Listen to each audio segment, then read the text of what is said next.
Can we save and even restore the old faded plastics on this antique 1998 Jeep XJ using products found from Walmart and Amazon? Spoiler alert, we already did, and we cleaned and buffed and put a mild ceramic coat on this all original red paint. And this on this plastic, this is just the first coat, and this is not some gonna fade away in one afternoon reconditioner. It's a reconditioner and a dye to fully restore for a semi-permanent solution.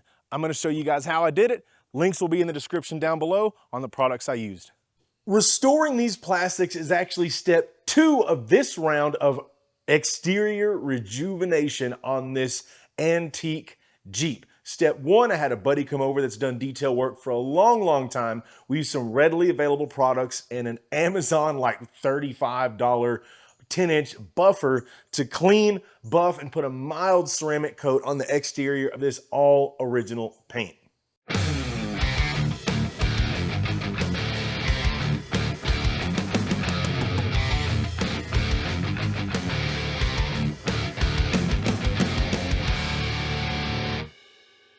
So I opted to go with this product right here, Solution Finish. Why did I choose this? So there are sprays that can do as good and probably even better of a job. But the pins and the screws that hold this in are incredibly likely to break whenever I take them off. And also, I don't want to top coat something with a spray or a paint that just adheres to the top layer, because then over time I'm just asking for that to flake or peel or fail in blotches or edges and exterior corners and stuff like that. I wanted to actually recondition the plastic. So this is not only a reconditioner, it also has a dye in there. I'll show you, and we'll get down in there with some slow motion. You can see it's black. Like, this doesn't just restore and add the oils back to the plastic, which is very important. It also dyes the top layer of plastic, so it's a true black for a much longer term. I believe they claim out in the UV, they guarantee it for 1 to 2 years. For vehicles like this that are garaged, this has been garaged pretty much its whole life. It's under a shed overhang where we're at, away from the UV rays.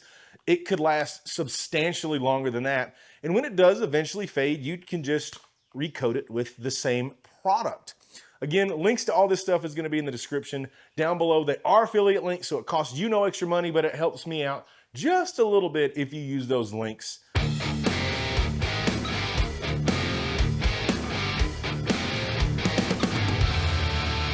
So when you're doing this, follow the instructions. I'm not showing every single minute detail here. I don't do that on this channel because everyone thinks they're an expert. They jump in the comments talking crazy shit. But trust me, I am following the instructions.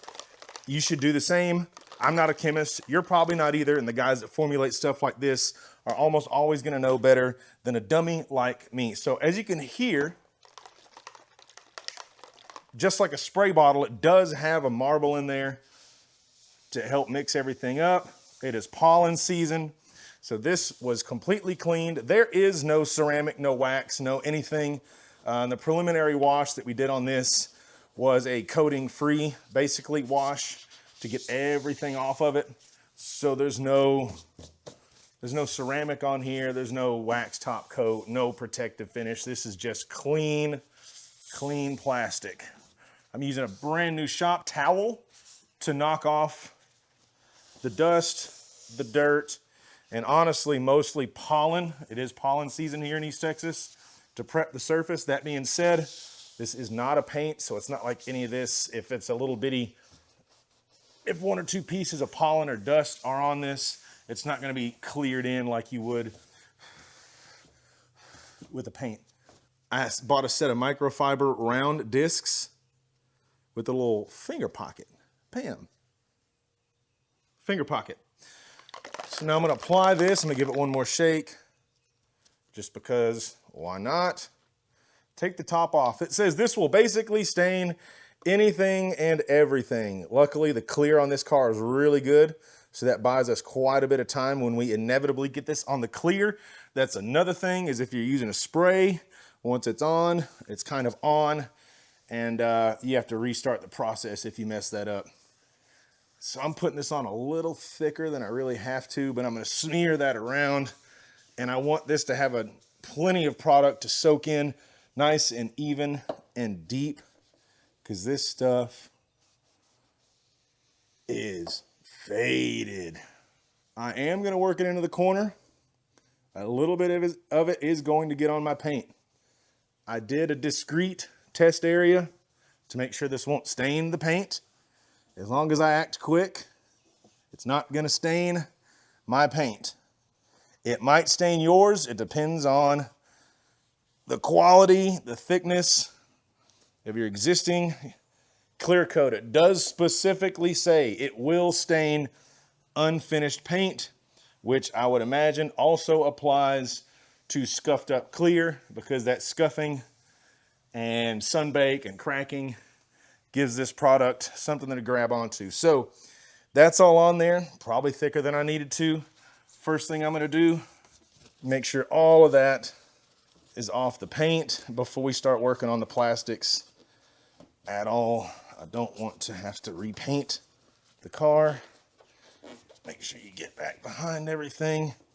Check your corners, see if there's any seepage. If it sits long enough, I'm sure you could stain clear as well. Get it on, get it off. Really work those corners, make sure everything's out of there. Make sure your knuckles, like this, if this gets anything on it, then as you're wiping, you start hitting up here.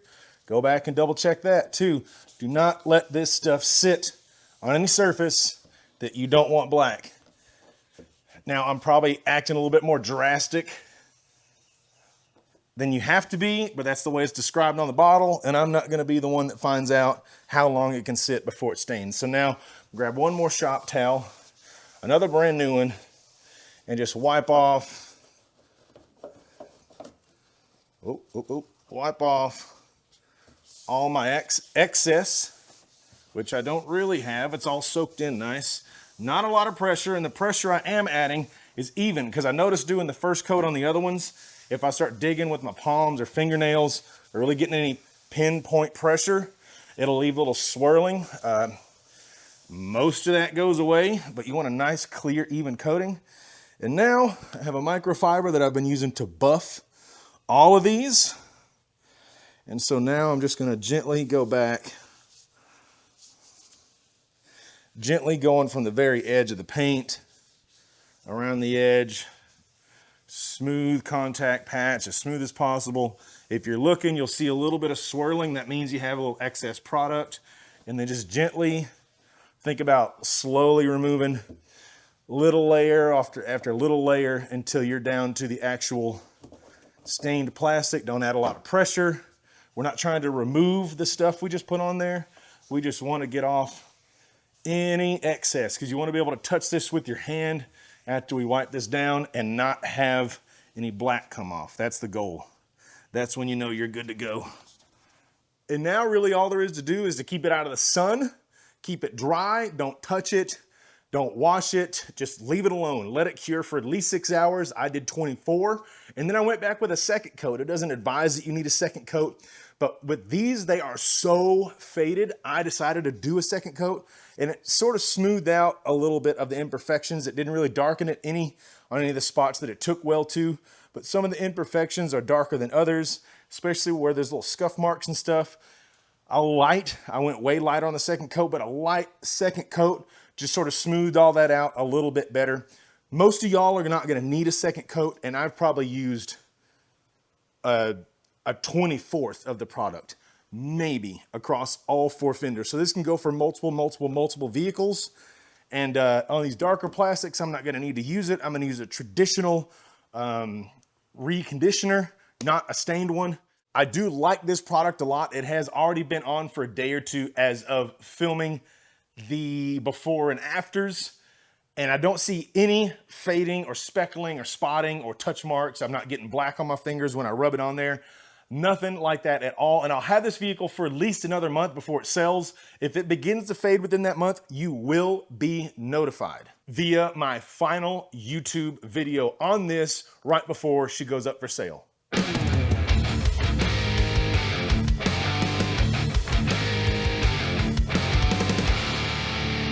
If you want more content like this, because this has a lot more coming before I sell it in a month or two, subscribe, because not only do we have this 1998 Jeep XJ, we also have this beautiful 2002 Pontiac Firebird Firehawk, the last one they ever made. We also have the 2010 Chevy Tahoe. That's about to get cam, long tube headers, tune. We also have the 1983 Toyota Hilux that is getting a full rejuvenation, you might say. Paint, interior, mechanical, suspension, the whole nine. It's getting everything. And after that, we're just gonna keep going. So subscribe to stay on top of all that new content.